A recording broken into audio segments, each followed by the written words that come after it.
Public Works Committee agenda first. Mr. Moody. All right, thank you. Call this meeting to order. All members of council serve. Item number one is approval of the minutes from April 20 and June 6. Second. Thank you, Mr. Pryor. Thank you, Mr. Middleton. Any objections, changes? All in favor say aye. Aye. Any opposed? Ayes have it. Item 2A, 2938 and 2932 Highway 17, request to consider. Move to approve. Okay, thank you. Any discussion? All in favor, signify by saying aye. Aye. Any opposed? Ayes have it. I might note as well, is that the one, Mrs. Salisbury? We have received some information for and against item number one. As we don't take public comments at committee meetings, the clerk will have those.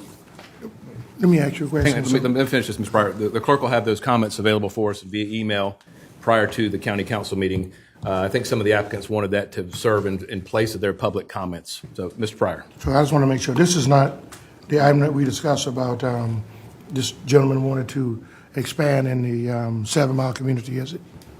Wanted a zoning change. This is not the article, right? This is the one?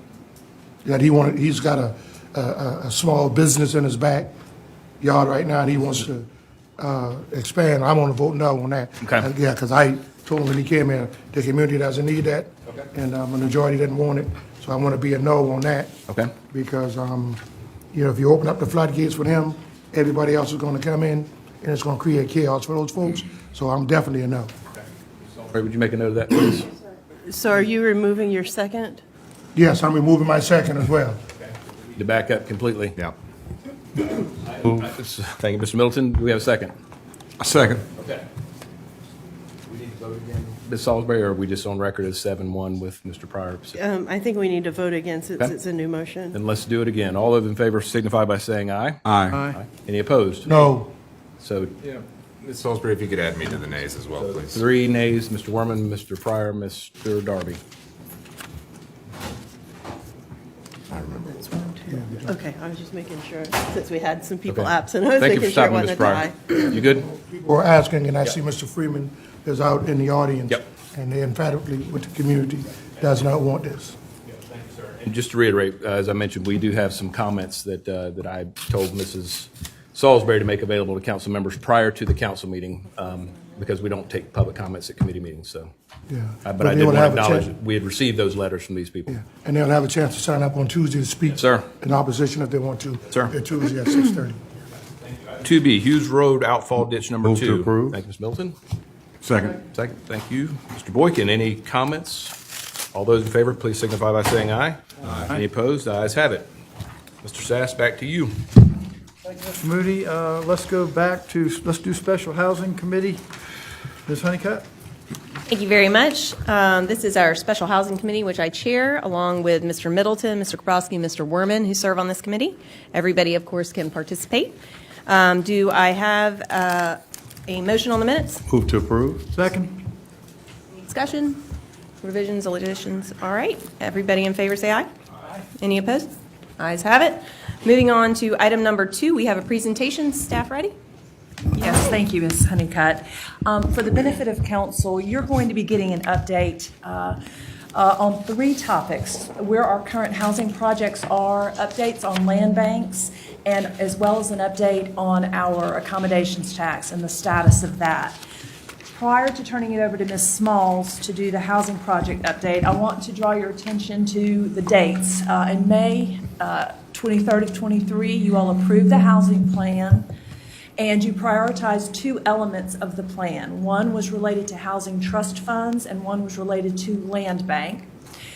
You will recall that with the housing trust fund, an element of that was how to fund one. So in July, you all heard from Economic Development regarding the use of the multi-county park SSRC structure as one viable option, that you then directed staff to continue the work on establishing that multi-county park, to pursue that. Today, you're going to hear about gap financing, infill, you're going to hear about land banks, and you're also going to hear about funding updates. Ms. Smalls will do the first part, then Mr. Davis for land management, and then Ms. Altenheim for the finance. And Ms. Durant, just to be clear, there are no action items for tonight? That's correct, Ms. Honeycutt. And No those, action. those will be coming back in September? There are different items that will come back via yellow sheet for action in September, yes, Great. ma'am. Thank you so much. Ms. Smalls? Good evening, Council. I'm here tonight to provide, as Christine said, an update on four of our programs. We have the Critical Home Repair Program, the Charleston's Home Program, which previously for the 18 homes we purchased from the Housing Authority. I will talk about the gap financing and infill projects and the well and septic program. The first program I will discuss today is the Critical Home Repair. As you recall, you approved funding for the first 4 phases of the program, and I'm really proud to say that in less than 1 year, we have repaired 121 homes. What that means is, thanks to your support, there are 121 senior citizens today that are living in warm, safe, and dry homes.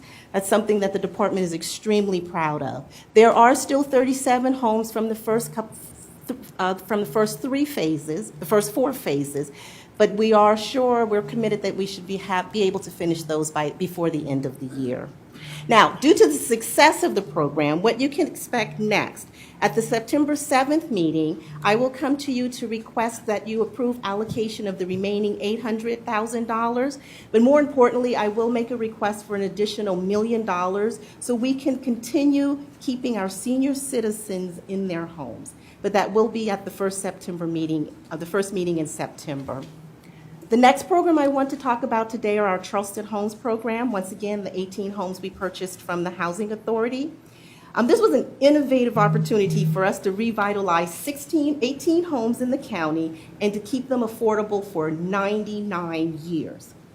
This was a new program for us. We had not done it before, and as Christine reassured me and tried to help me feel better, she said, you didn't know what you didn't know.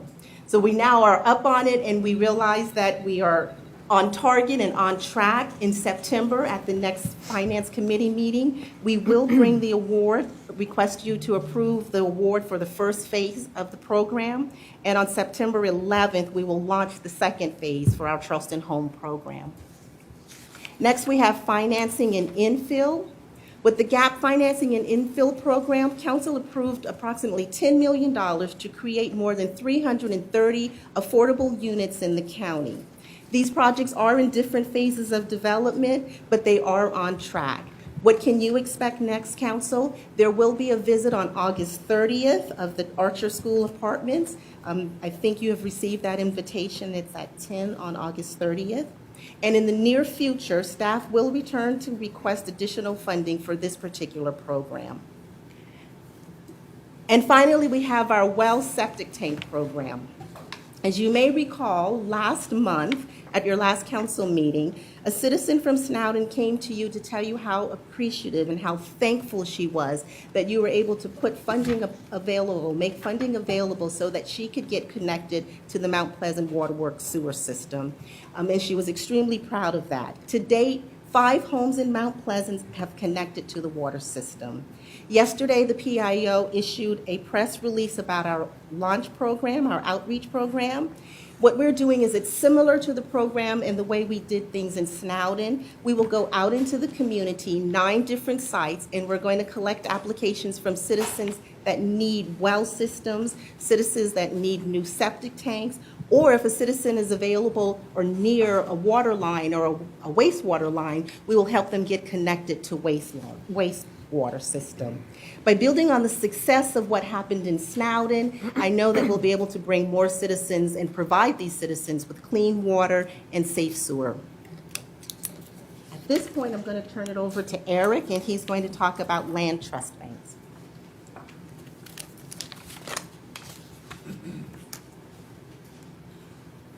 Thank you, Ms. Smalls. And good evening, Madam Chair, members of council, committee members. Back at your workshop, your housing workshop in May, you identified one of your top priorities for staff to investigate as utilizing and banking land to support affordable and mixed income housing development. I've been digging into this, and what I've learned is that we have been informally doing this, as you just heard about from Ms. Smalls with the Charleston Home Program, but state code does allow for the establishment of a more formal land bank program. And here's how it works. Land banks acquire, hold, manage, and sometimes redevelop properties to meet goals like affordable housing, especially in markets that are high demand and high costs, which we all know we have. These banks can be government-run, quasi-governmental, or operated as an independent nonprofit. Parcels are acquired by the bank through charitable gifts, tax sale, bargain sale, market rate purchase, and local government transfers. And essentially, a land bank is a vehicle for holding land purchased temporarily and strategically for future affordable housing development. And what qualifies a parcel or a property as strategic may be its location, proximity to transit and services, or the ability to leverage additional funding sources. But ultimately, these priorities are determined by the land bank board. The advantages to the land bank model are directly related to the control and flexibility they provide. Controlling a diverse portfolio of properties ultimately leads to a more strategic, proactive, and flexible approach. For instance, land banks are able to act during favorable market conditions and/or when there are opportunities to leverage additional funding. Land banks may resell properties they own and reinvest those proceeds where their board finds it appropriate, and similarly, they may also trade properties to further their goals. Land banks can slowly consolidate parcels into one single parcel with the goal of increasing density for affordable housing projects as well. And they can encourage projects to move forward, sometimes by reducing or eliminating landholding costs that a developer may otherwise incur during pre-development and entitlement phases. Most successful land bank models really rely heavily on partnerships, and CLTs, community land trusts, are very common partners of land banks. CLTs are private nonprofit organizations that own land on behalf of a community, and they are typically governed by a board where representation is balanced, typically evenly, between leaseholders, other people living in that service area, as well as representatives from the general public. The ground lease is the key element to the community land trust model. The CLT owns the land, and the resident owns the structure that the land sits on. The CLT grants a 99-year ground lease to the resident, and these leases are inheritable, and the structure is mortgageable, so it does constitute an interest in real property. The owner may also resell at any time with a price set by a formula that's agreed to upfront in that 99-year ground lease. And this is the primary mechanism that CLTs use to ensure that long-term affordability. By limiting the amount of equity a seller may receive, CLTs can then recycle that subsidy into the next buyer that qualifies based on income. CLTs always have the first option to purchase a property when the seller decides to sell. And while many CLTs have traditionally focused on home ownership, many others pursue projects like multi-unit rentals, shared equity townhomes, and even parks and provision of commercial units to support small businesses within a community. Both individuals and communities benefit from CLTs. CLTs provide an on-ramp to home ownership because buyers don't have to pay for the value of the land on which the home sits, and the sale price is capped. Furthermore, many of these first-time home buyers go on to buy market rate homes within 5 to 7 years. This builds generational wealth, and as we know, home equity is often the biggest source of family wealth. CLTs also provide community-wide benefits. They give communities greater control over the character of the neighborhood and the development of that neighborhood, and help stabilize housing prices through mitigating gentrification pressures from speculators. They're also highly scalable. They can be as small as a single neighborhood or as large as a whole county or a region. In summary, land banks and community land trusts are different, but they're certainly complementary housing tools. Similar to Greenbelt, land banks fund land acquisition for future use and lean on partners for project development and long-term management.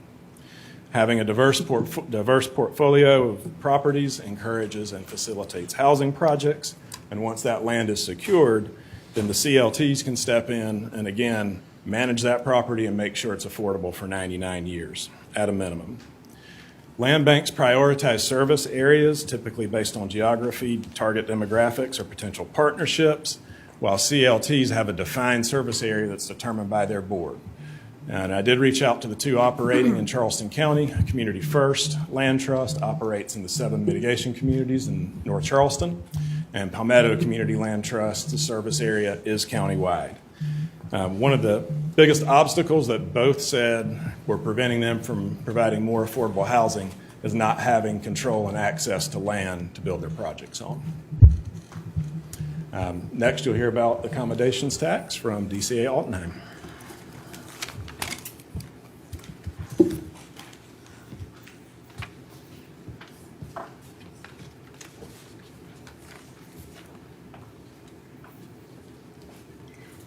Awesome.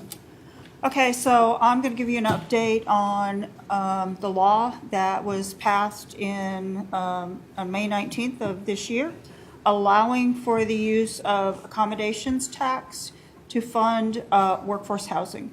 The law allows us to use state and local accommodations tax for workforce housing. It specifically defines what workforce housing is in the law. It's defined as income that falls between 30 and 120% AMI. The requirements in the law differ for the state versus the local sales tax. The state sales tax requires a housing impact analysis. This is a comprehensive, quite many-faceted impact analysis. The local sales tax does not have that language in the law that was passed. Right now, we are trying to determine if the state legislators intended to make those two laws different, or if it was an oversight and that impact analysis belongs in both sides. Ms. Ham from the legal department is helping us try to get the answer to that question. The law allows us to use up to 15% of our annual collections in local option sales tax for workforce housing. For FY23, the estimated revenues in our state aid tax is about $400,000. We do not recommend that council consider using any part of this small amount of money for affordable housing. It's very small. The estimate for the local aid tax, though, the collections is $27.7 million. That's where we would recommend that if council wants to do this, that you use the funding from the local tax. Council could use up to $4.15 million for affordable housing based on the collections in FY23. Our discussions with the calculation indicates that we can use prior year collections to determine what we can distribute in this current year. So that's how we would look at it. The $4.15 million, or any amount that council decides they want to put towards affordable housing, can be funded out of fund balance. And we do have sufficient fund balance at the end of fiscal year 23 to provide $4.15 million should council decide that they want to do that. The law does expire on December 31st, 2030. So we have approximately 7 years that we are able to utilize this funding source for workforce housing. I wanted to give you a brief update on where we stand with the multi-county park process for affordable housing. We have a meeting with Colleton County, who would be our partner county on the multi-county park. That is scheduled for next week. We need to talk to them about a percentage of the revenues that are coming into the park that they would want to be our partner county. And then we will be meeting with the mayors of the 3 biggest cities sometime in the last quarter of this year.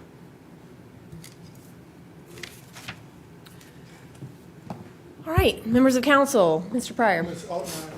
I just want to ask a question.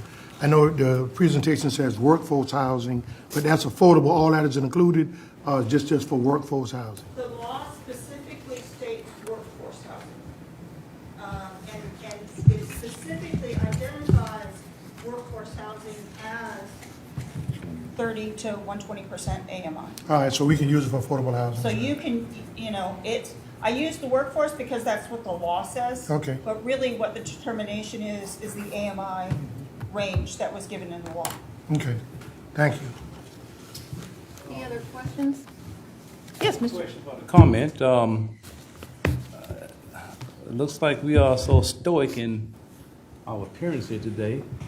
This should be one of the greatest and happiest days of our time. These initiatives are the most sublime, majestic, exalted in terms of initiative that this council has ever evinced. And evinces the fact that we do care about the common person. And for us not to give these folks and those workers a round of applause, it's almost like we don't appreciate, but this is something grand. This has never happened before. And I'm so grateful that Charleston County Council has taken a lead in this. So, and Dr. Temple and Ms. Hart, and those affiliates with it, thank you all so very much, but it's been a long time coming, and not to be arrogant, but could we give ourselves a round of applause for what has, this is great, Ms. Honeycutt, and thank you for your leadership, ma'am. Thank you for your chairpersonship. So thank you so very much. This is a great day in Charleston County. Mr. Werman. I certainly would echo everything that Councilman Darby had to say. I do have a couple of questions, though, and in hearing this, certainly very excited about all that we've accomplished, and I'm kind of thinking, how these things fit together. Did not realize that the findings that you need to make for the housing study might only apply to the state, and that's, I think, good news, because I think that's a sort of a piece of red tape that I was a little worried was going to hang us up for a while. I think I talked when we passed some of the infill gap financing stuff about how that could be a framework. I'm wondering, do we view maybe critical home repair as something that could fit that piece that, I know there's a statutory requirement for a home ownership component. I'm wondering, do we know whether that would qualify? It sounds like we've had some pretty good success. I know that program speaks to a number of concerns that folks have about folks aging in place and maybe being unable to sort of stay in a home that they own, which is obviously a outrageous scenario. So I just wondered, do we think that might be something that could sort of be part of this long term? Mr. Werman, thank you for that question, because the preservation of existing naturally occurring affordable housing is a critical peg in this, or a leg in the stool of what we need to do. Some of the actions that we're going to bring back to you next month actually will use some ARPA money to accomplish some of that. I don't know that what we've learned so far about, and Corinne, please correct me, what we've learned about ATAC specifically, where that would fit. I don't know that we're clear enough on that, but I think while we solve that, we have ARPA funds that we can devote to continuing the programs that Ms. Smalls described to you all that are working so successful. So yes, and then maybe yes down the road.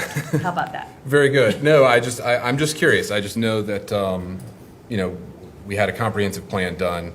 We have made a lot of steps that I think have not only been beneficial in bringing direct sort of action to the community, but I think are also beneficial in maybe sketching out how the puzzle fits together on a long-term basis. And I'm honestly just curious. I hear about community land trusts is another program that has sort of built in, not maybe in every case, but in a lot of cases has a tie to home ownership. So I certainly support that and think that that really strikes at the heart of the crisis. So honestly, just a question out of curiosity and, encouraged by everything I heard. One of the things I've always heard about community land trusts is a question of scalability. So if we think that is a scalable design, that's certainly encouraging as well. So would echo all the thanks and celebrations, and looking forward to seeing what we can move forward with. To sort of bring that sketch into life.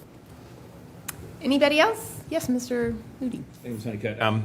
Mr. Rand, I think I heard you just reiterate the funding that Ms. Smalls talked about for the additional $1 million in gap financing. That plan is to come from ARPA. Did I hear that correctly? That's correct, Mr. Okay, Moody. that answered Yes, that. all the proposals will be out of ARPA. I would be interested, just from curiosity standpoint, to know where the work is ongoing. I think we've had maybe a concentration in North Charleston, which is fine. But are we moving this around the county? Are we taking it to other parts of the county that can do this? And the same question with the well water. Snowden has been done so wrong for so long in the town, and they've made a lot of justifiable noise, and so they're right here on the list. But are there other communities that have sewage and water problems that we have not identified? I know the town of James Island, the PSD over there, has gotten a huge grant to do some work over there, but who are the communities that maybe don't know how to advocate for themselves or don't know this money is here? Do we go find them and try to help them too? Yes, sir. A couple things. Ms. Smalls referenced the outreach that they're going to be doing. Now, historically, we have always served across the county. And in all honesty, they're pretty evenly spread geographically from either end of the county where they have been serving for well and septic. We focused primarily on Snowden and Mount Pleasant Waterworks because we knew there were lines already in the ground in front of homes, and so it was the connection that was missing, not the infrastructure. There are not a lot of areas in other places where lines run in front of houses, but that is definitely something that we have looked at. And the funding is eligible across any part of the county. Anyone in the county that is applying that meets the income requirements is being served by community development and revitalization.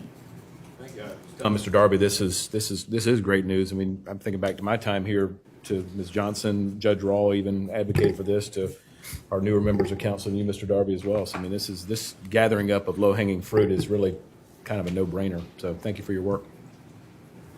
Anybody else? Yes, Mr. Werman?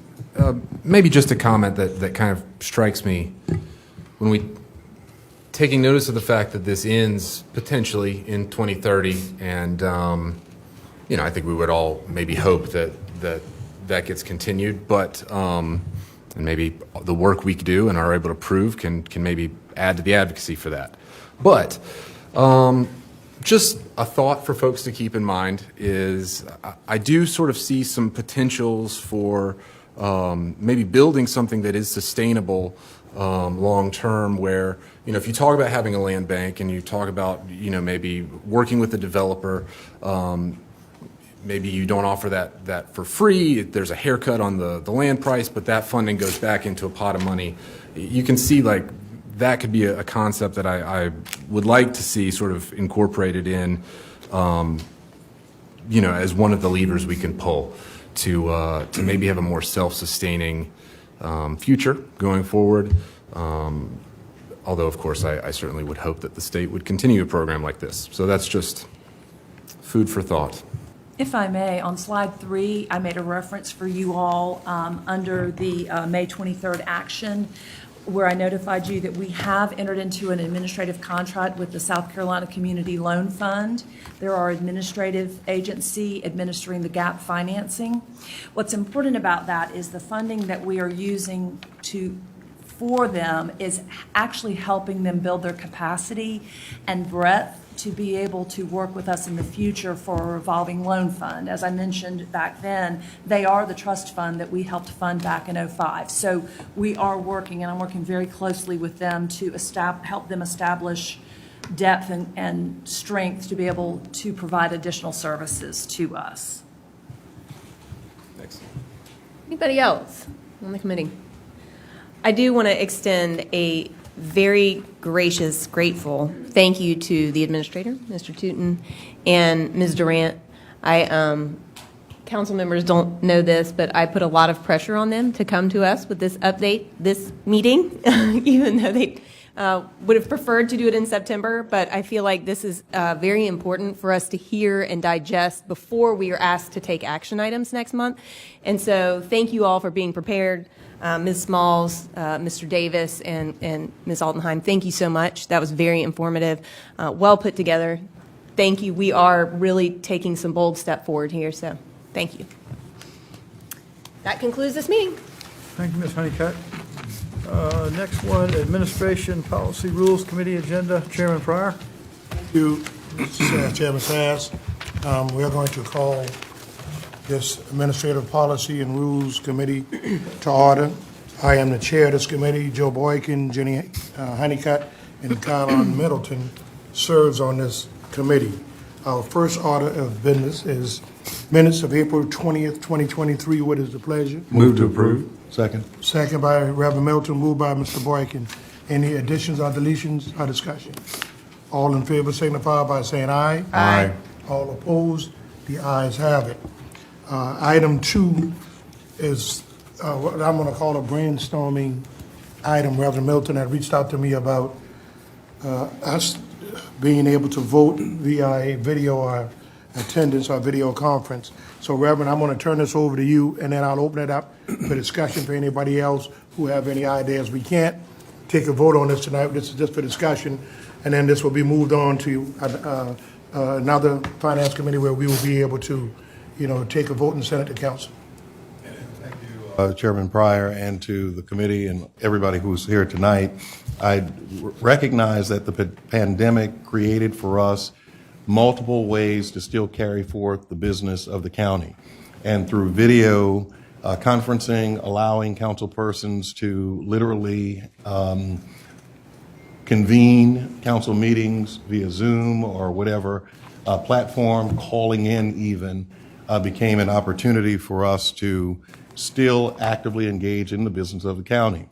There have been multiple occasions based on work or life. Many of us have had to be absent physically from council meeting, but many of us have also attended virtually through Zoom virtually Zoom, and not able to vote, still marked absent, but still, aggressive in our pursuit to want to serve the people of Charleston County by at least being present so that you could hear the discussion, so that by the Tuesday or the Thursday, you would be caught up to speed, you would be actively engaged and ready to execute any of these items that were up for discussion.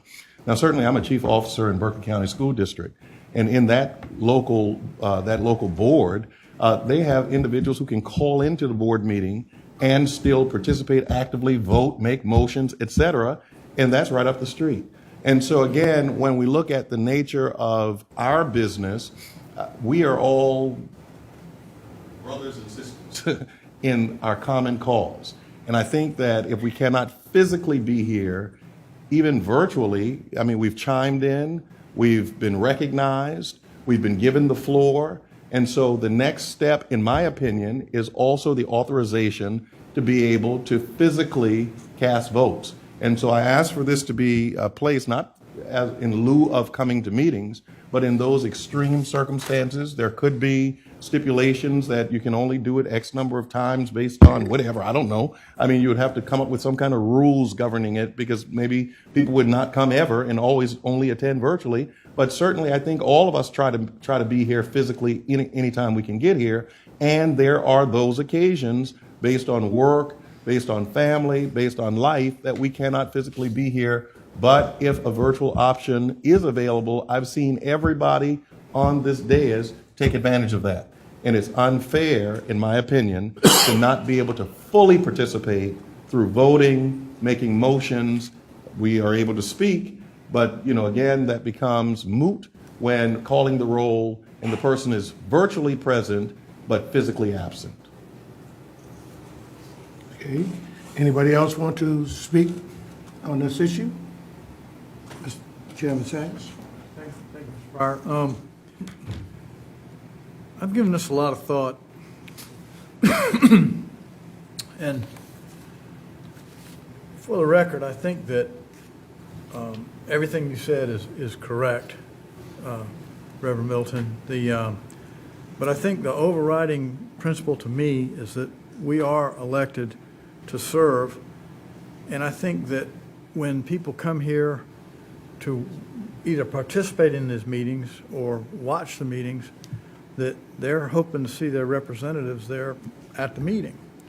And maybe there's some way, maybe there's some compromise in there somewhere, but I think that there is an unintended consequence if we change the way we do this and we allow people to vote and participate in the meetings. Then that means all the committees that we have, all the council, like BZA and all the other committees, get to do it the same way. And I'm very concerned that would be a bad unintended consequence that we'd have less people showing up for meetings. I don't think that would happen on council, but there's just a lot of other committee meetings as well. And so I am concerned. I know we all take this very seriously, you know, and I know you do as seriously as any of us. And so I'm not digging at you. I'm just stating what I think. And I think that the public comes to these meetings and they want to see us here. And you know, that's what I think. Thank you, Mr. Pryor. You're welcome, sir. Anybody else? Also, again, this is just discussion, right? Yes. And so Charleston County School Board, I'm talking about school board at this point, I have literally watched the school board meeting and watched school board members attend virtually, participate virtually, vote virtually, and still the business goes on. Even in this context, when I am watching this board meeting virtually and participating virtually, I can still see who's standing up there at the podium. I can still hear the public comments. I can still, even when panoramically from the virtual end, the audience is panned, we can see everything. So it's not a matter of presence. I mean, you're physically present, but you're virtual. And so individuals right now are watching us on YouTube or whatever, our closed circuit television, and there are people who tune in. And if they can't tune in right now, they go back and watch it after this has aired. When we talk about just having the discussion about council itself, no one ever contemplated this being extended to committees beyond council. I'm talking about just this deliberative body that exercises a public trust. We have been elected, and those other persons have been appointed by us. Those are different sets of rules. I'm talking about this. I think this body is not more important, but the things that we deliberate over are so important that even our vote, because I'm not a party person, but sometimes things are very decided upon party lines. And there are many of you, because I've caucused with everybody up here. And sometimes you're running, looking for me physically to be present, we're Democrat or Republican, to make up a number. And sometimes we don't even start meetings if we would like to be very transparent and honest, because if certain people are not here, we'll start 5:04, 5:10, 5:20, 6:30, 7 o'clock to give certain individuals, the opportunity to physically show up and be present to make certain that certain agenda items are carried out. I've seen that over my 3 going on 4 years right here in this room.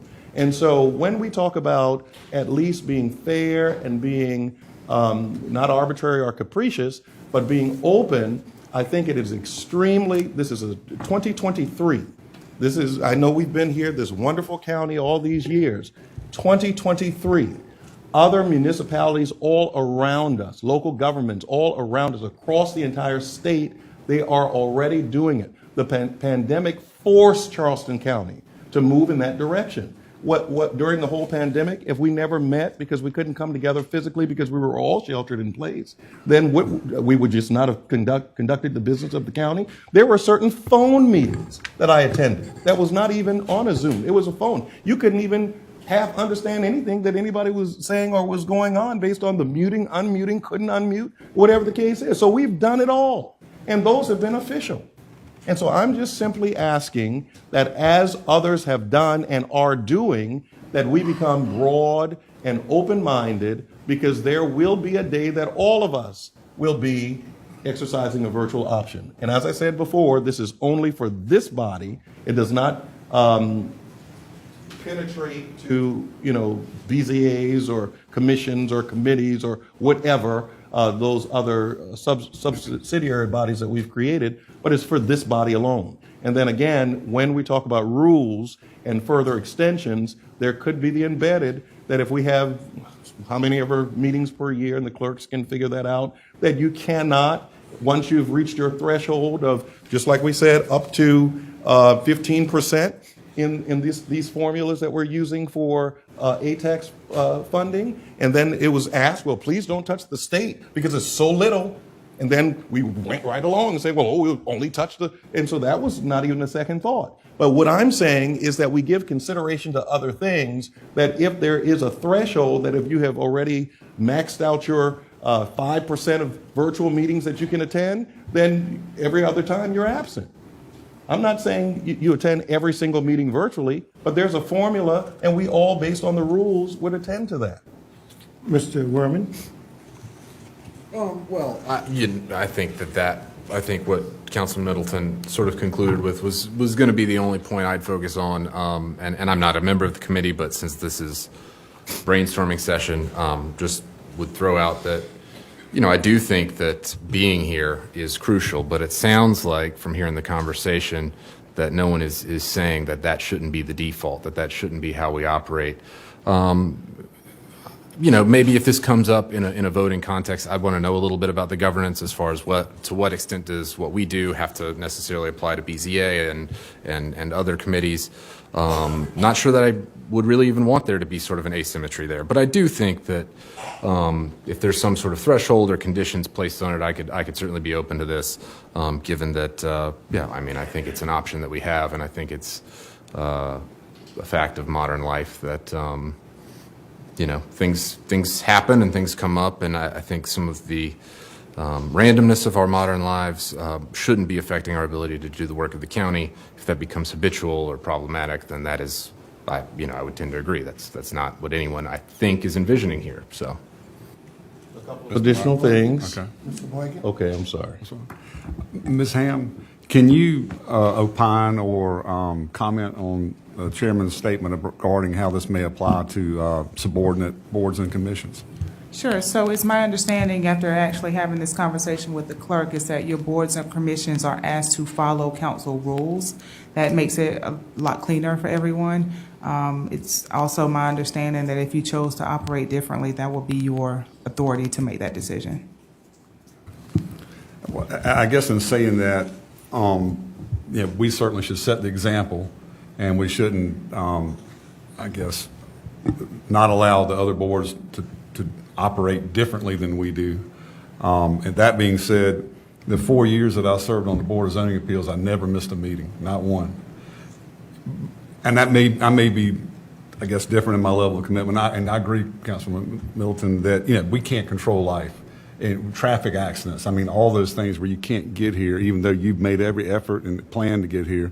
So I'm open for some sort of discussion of what might be done, because I do see the sense of fairness that it was out of your control, that you had every effort to be here. And but I also will say that in my observations over the several chairmen that we've had on council, there seems to be an unwritten tradition or rule or camaraderie, whatever the word would be, that if there was going to be a vote that was going to be decided differently had that member been here and been able to vote, that those chairmen in the past have deferred that matter so that council person could be here and be able to vote on those issues. So. Okay, Mr. Darby? Well,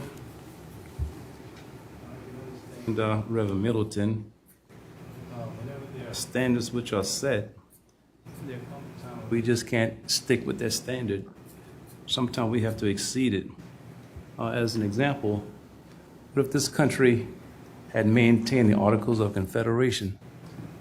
We would never have the United States Constitution. And there are always growth in stages and ages. You have prehistoric times, ancient time, Middle Ages, Speak into that microphone. Middle Ages, space age, contemporary time. Those are growth. So just to be stuck in one pattern may stipulate that we're not growing. And now if there are some stipulations whereby one can have 3 emergency meetings or so be it. Because with the schedule like mine with school, I don't like using the word, I'm going to use the L word, but they may say, I'm going to take advantage of it. I don't have to be there, so boom, boom, I'm just going to do it by Zoom. But the fact of the matter is there should be some type of compromise, I would think, for the growth of this. And there comes a time, who knows, with the BZ, whatever the case may be, they too may have the same predicament that they need to have a Zoom in terms of an emergency. One night, I forget what vote it was, one of my teachers called me and said, Mr. Darby, I'm on I-26 with a flat tire. had an important vote. So, I mean, if I have to go see about a teacher, doesn't mean that I don't have a right to vote. But I could just drive my car with the Zoom and say, yes, I'm still here. So I understand your point quite well, sir. And perhaps we would consider it, at least with the compromise. Let me go to Reverend Milton and I come to you, and then we're going to wrap it up. Reverend Milton. You know, I could talk about it all night long. Thank you, sir. Thank you. Just very briefly, and on a similar matter, it's been brought to our attention that we have no mechanism in place to have a virtual meeting absent an established emergency or state of emergency, but we could find ourselves in a situation where we can't all meet. We need some mechanism put in place that would allow perhaps the chairperson to be able to authorize that type of meeting so that we can't be put in the position that we have to all meet in person to make a motion and have a vote to allow to have a virtual meeting if we can't get together. And that's what I'm trying to say. So whatever that looks like, that needs to be something we need to contemplate. Mr. Chairman, how many of these DCAs, I respect all of you very highly, how many of you have Zoom meetings, go-to meetings, Google Meets in your daily, weekly, monthly interactions, just as you do your job? Do you all have those type meetings? I mean, just yes or no? Okay. And is it any less official?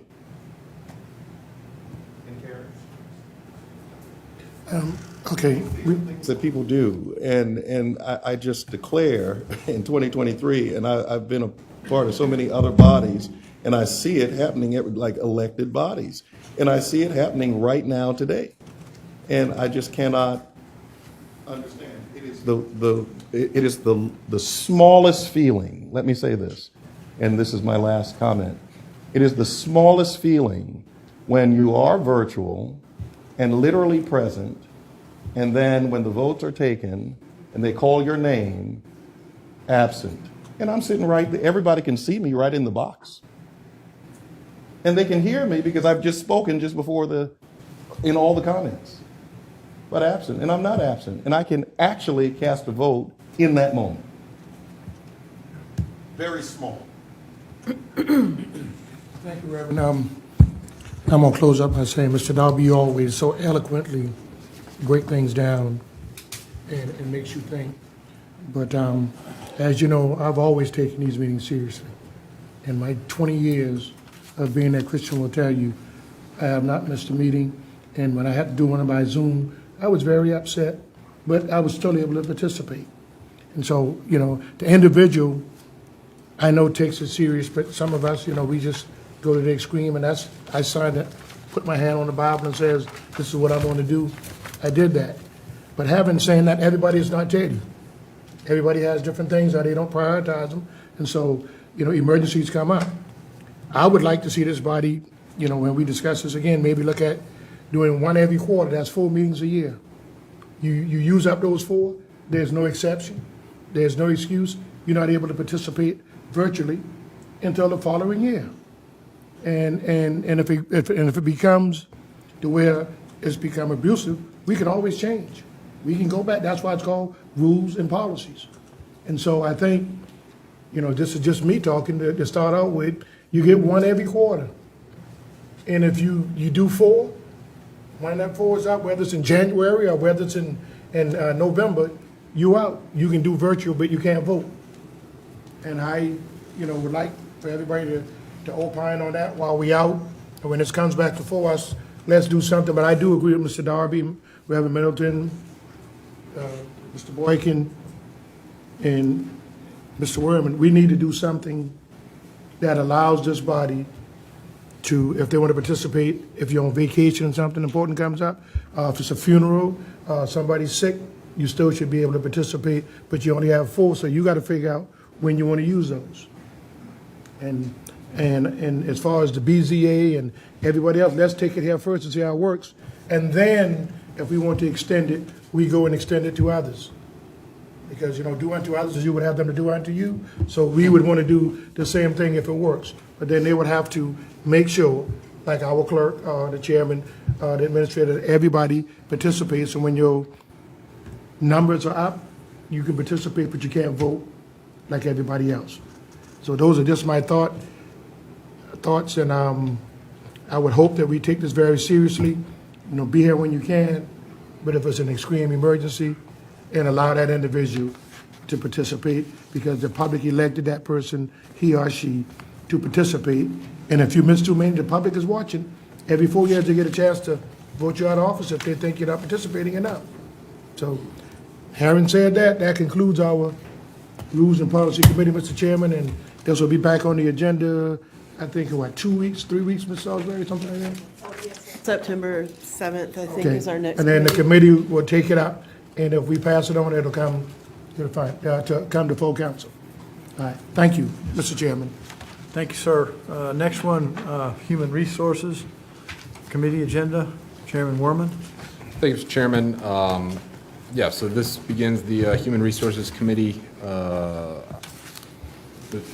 Councilman Boykin, Councilwoman Honeycutt, Councilman Pryor, and Chairman Sass are on the committee, which I chair. First item on the agenda is the minutes of April 20th, 2023. Second. Moved and seconded. All in favor? Aye. All opposed? None. Minutes are approved. Second item is the executive session to discuss our county administrator's performance appraisal. I think logistically, we need to vote to move into session. We'll then disband and go back to finance because we actually need to have sort of multiple executive sessions that we don't want to be in and out and in and out. So with that said, does anyone have a motion to enter executive session? Move. Second. All in favor? Aye. All opposed? Hearing none, we are moving to go into executive session, although I am now disbanding the meeting and sending it back to you, Mr. Chairman. Thank you, Chairman Werman. All right, now we're to the Finance Committee. All members of council are members of the Finance Committee. First item, approval of minutes, July 13 and 18. So move. Second. Werman. Was that Mr. Werman or was that Mr. Boykin? Mr. Worman, yeah, please. Okay. Any questions, additions, deletions? Hearing none, all in favor say aye. Aye. Opposed? The ayes have it. Thank you very much. Presentation, transportation sales tax update. Roads? All right. Okay, good evening, everyone. I'm here to give y'all an update. It's been a while since we last did this, so I'll start with our rural road program. These are typically our non-standard county roads that we're trying to bring up to county standards. Most of them, we don't have the legal right-of-way. Oftentimes, you'll find the paper right-of-way over here and the road over here, so these projects are quite challenging. We have completed 5 of these projects in the past year, and we have 5 more that we're ready to get to construction within the next 6 months. Next, we have our annual allocation projects. These are our local paving, our intersection, and our bike ped projects. We have 38 that are currently active, 4 under construction, 5 completed within the last year, and we have 29 that are ready to begin construction in the next 6 months. And that number is so large because maybe about half a dozen we have bid, and they have been above council-approved budget. So we're having to rebid them again once we get approval tonight for carryover needs. And you'll also see on our yellow sheet, we have an item for contingencies, and that way that will enable us in the future to go ahead and award these if they're logical and we have that contingency in those categories. So that's the reason for that on that yellow sheet. Also, last year I gave y'all an update on the inflation, and this is kind of hard to, I don't know if y'all could see this, but I wanted to carry it through another year. So we're basically seeing, if you kind of did an estimate, 80% increase within 2 years on pay items. So that is the reason, again, for all the carryover needs and not being able to fund very many new projects. Wow. For our larger projects, we'll start with the Maybank Highway Improvement Project. This was funded with the first Hassan sales tax. It's been constructed into many phases, and we're now doing the final phase with those funds, which is the northern pitchfork. We are on schedule to have this complete in the beginning of 2024. And also, County Council did ask us to start collaborating with city staff. Councilwoman Honeycutt and Councilman Boykin have been very proactive in those meetings with the mayor, and they have been very beneficial. So we're looking at ways to really alleviate the traffic on Maybank. We've come up with some interim improvements that we can implement with the northern pitchfork, and we're also looking at long-term needs. Airport Connector Road, we did submit the environmental document to FHWA. They did have some concerns because there is an environmental justice community in the area, the camps community. So we are addressing their comments, and we'll do a resubmittal next month. Our Glen McConnell Parkway widening, this was our first of our second sales tax to go to construction. It is on schedule. We will be complete in the spring, latest of 2024. And also, there was some ARPA funds that were implemented to cover a drainage project the city had.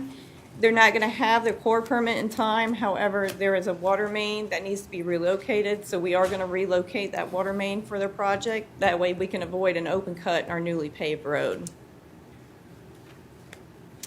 Our 41 corridor improvement project, we did, the Army Corps is the permitting agency here. They just had their public notice and they got over 3,000 comments. They have asked staff to go ahead and compile and provide a summary of those comments.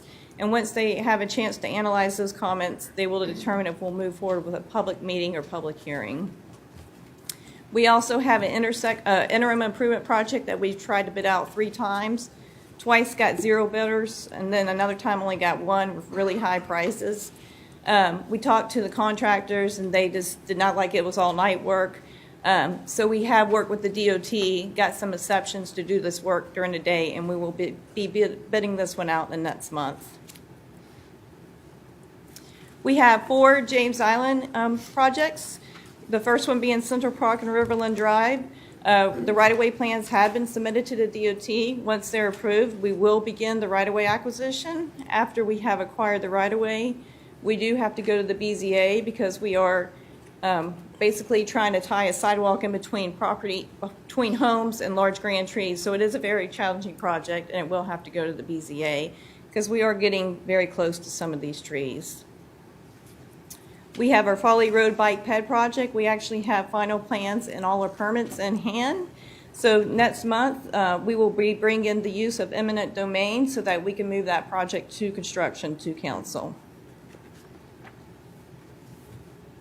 The Fort Johnson and Secessionville Road project, we do have plans. The only pending permit that we have not received yet is the DOT permit. So we anticipate we will be advertising this one later this year. And then last, our Fort Johnson and Camp Road project, we hope to advertise that one for construction at the beginning of next year. We are acquiring right-of-way for that project currently. Our main road segment A, we did submit for the environmental permits last year. We anticipate having those within the first quarter of 2024. We do have right-of-way plans approved already by DOT, and we hope to award this contract to the design build team second quarter of 2024. Segment C, we are planning to have our 3rd public meeting in person in October of 2023. We're coordinating with our council people right now to make sure that they can attend that. And we will go over the currently refined alternatives based on the last public meeting for that. PCI is one of our second half-cent sales tax projects underway, and that one just started construction, and as you can see, they started clearing and grubbing, and it should be completed early 2026. Dorchester Road improvements. This one has started a lot later than the others because we've tried to use the pay-as-you-go approach. So we did just start this one this year. Stantec is the designer, excuse me. Staff has begun meetings with the Joint Base Charleston, and we're trying to come up with some feasible alternatives before we go to the public that they can, that they're willing to work with us on because they do have their wall and their safety concerns. And similar to that one, we have Palmetto Commerce Parkway Phase 3. Again, we need some right-of-way or easements for Joint Base Charleston. So we have, they're willing to work with us, but in exchange, they have asked for us to obtain some clear zone to mitigate for airfield safety for them. So we have 2 feasible alternatives we expect to take to the public at the beginning of next year for this project. 78 corridor improvements. Our budget set for this one was $47 million. Our consultant has came up with 6 design concepts that are all over budget, unfortunately.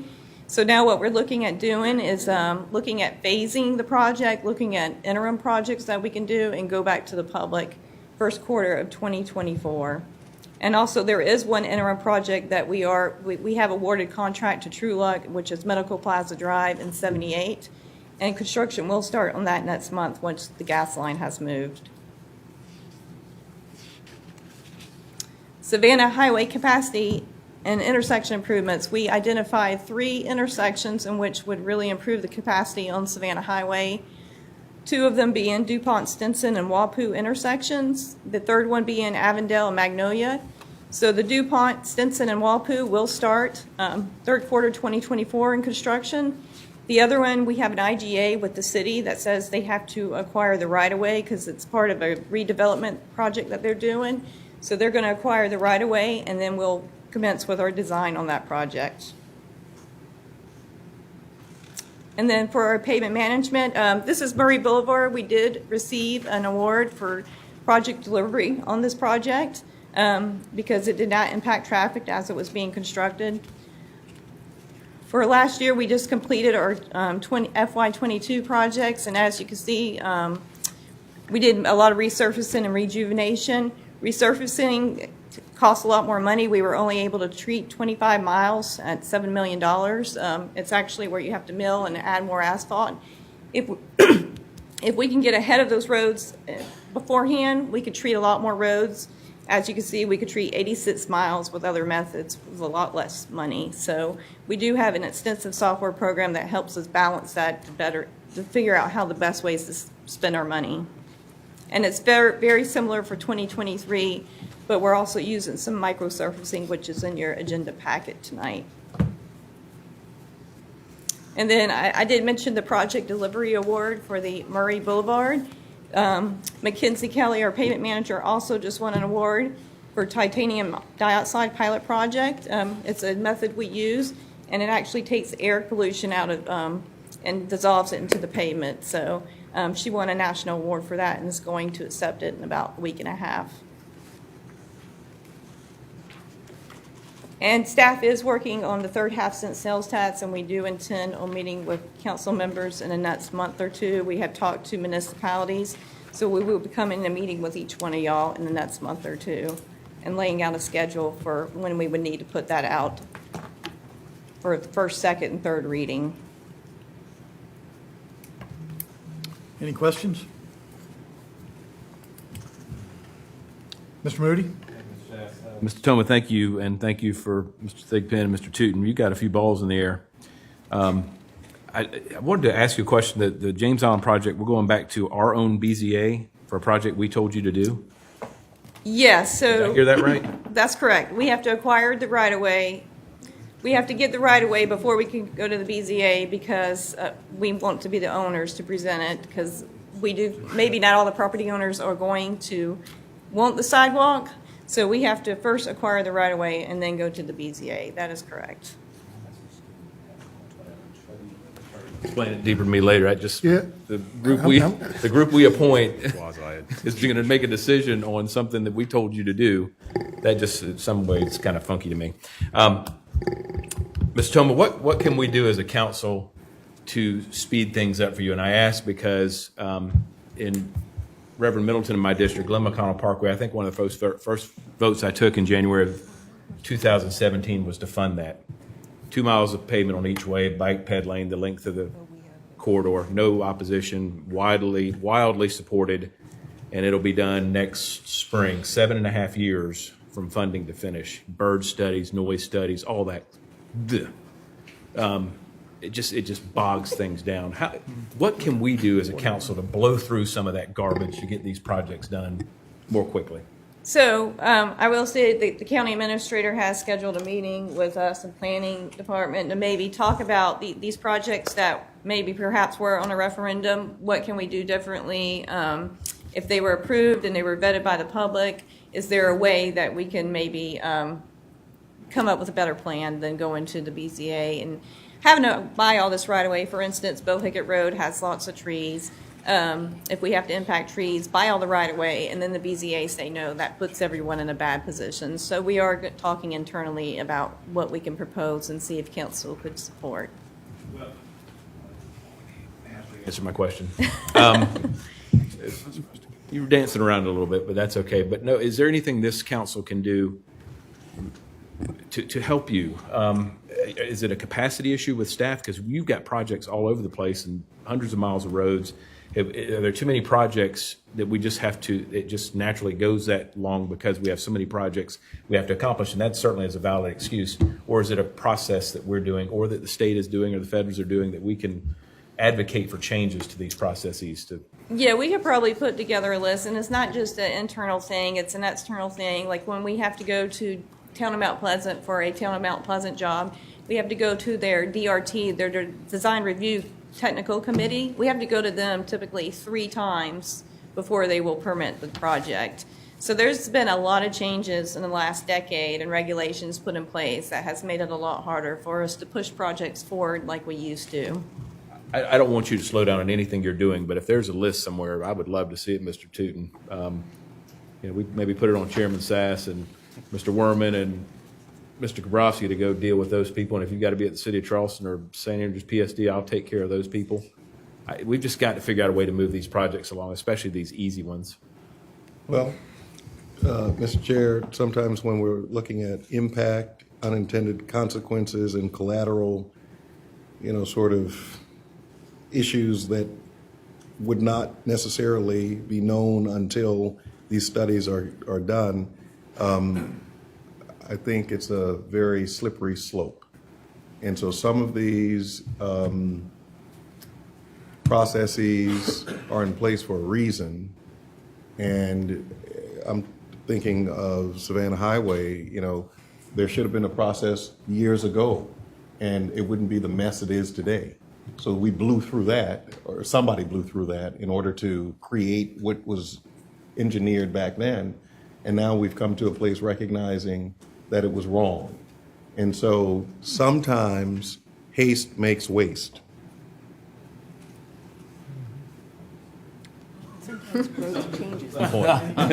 No, I'm sorry. Further questions, Yeah, no, Mr. Pryor? Doing is costing the taxpayers more money with all these delay. And I think it's incumbent, we must talk to these municipalities and let them know that, we're only going to fund it whatever the project is worth, and if they continue to delay these things, then they're going to have to pay the difference if they want to get it done. I think that might be a way we send a message to them. But, look at 526. It went from 420 million, now they're talking 2.2 billion because of delays and all the litigation. And so I concur with Mr. Moody and Reverend Middleton. It's got to be some type of way we can give y'all some help. And I'm perplexed going back to the BZA, a board that we appoint that works for us. We got to go back to them and get permission. That works for us. We got to go back to them and get permission because, we giving these people too much power when they ain't elected to nothing. They're appointed by us. We have to take the brunt of what the taxpayers are saying, or the voters, when we up every 4 years. So we got to do something to speed the process up. We don't want to ruin the environment, but we don't want to be held hostage because of some rules we have in place. Thank you, Mr. Chairman. Mr. Werman? Well, I don't know this for a fact. I think the BZA thing might, in fact, be state statute related, but I'll let our legal team look at that. That might be written into state law and not something we've created, because I know that some stuff is not reviewed by us that they do.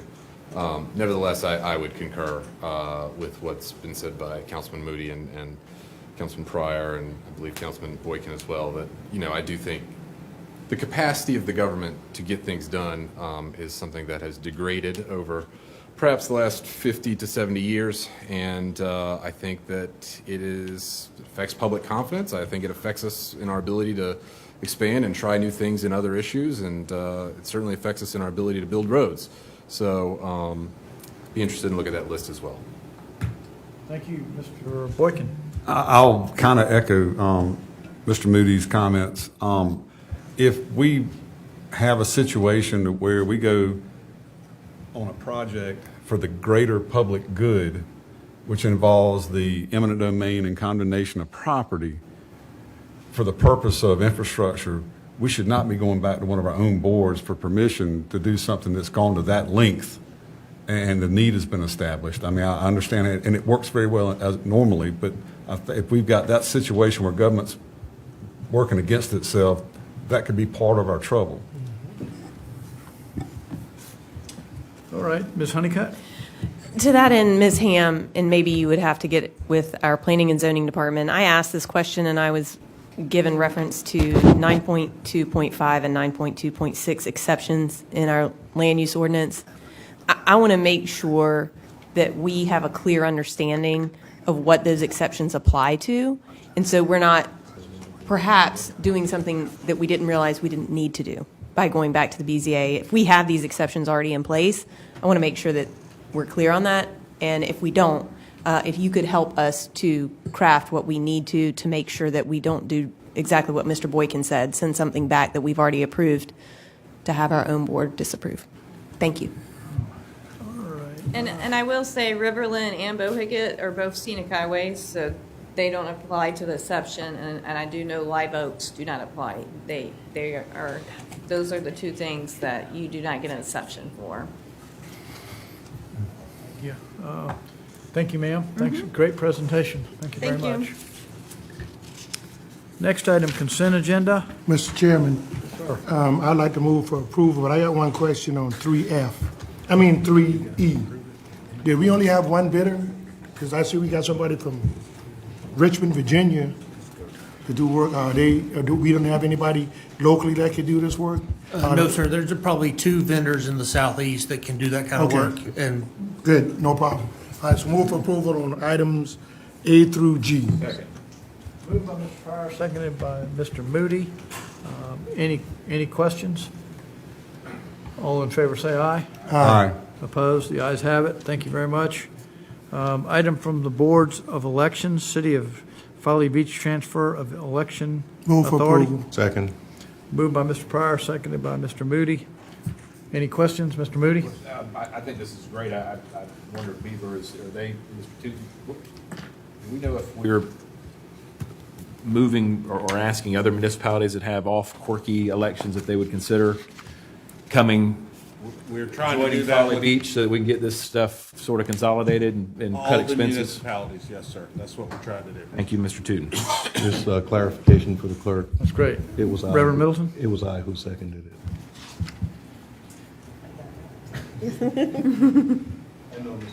Look alike. All in favor say aye. Aye. Opposed? The ayes have it. Thank you very much. Item number 5, items from Public Services Director. Move for approval. Moved by Mr. Pryor, seconded by Mr. Mr. Moody. Moody. Any questions? Hearing none. All in favor say aye. Aye. Opposed? The ayes have it. Thank you. Item 6, financial incentives for Dogwood Propco SCIV LLP. Request to approve. Move. Moved by Mr. Pryor, seconded by Middleton. Mr. Middleton. All in favor say aye. Aye. Opposed? The ayes have it. Thank you. Executive session. Do we hear a motion to go into executive session? Now, we need to go into executive session for... I move that we go into executive session Is this for Mr. Werman's executive section or different executive? for finance committee. No matter in a litigation. Stated for the record, so Yes, sir. And in coordination with the clerk, there is a scrivener's error on the agenda. This is actually for a contractual matter, not a litigation matter, but there is a need for an executive session. good, thank you. All in favor, say aye. Aye. Opposed? The ayes have it. Thank you. We'll be back. Oh, we're going to the chairman's conference room. No, the administrator. Oh, the administrator, I'm sorry, the administrator's right. Conference room. I always feel like that's my fault.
And I think I hear a motion to adjourn. Thank you. Rob, you need to adjourn.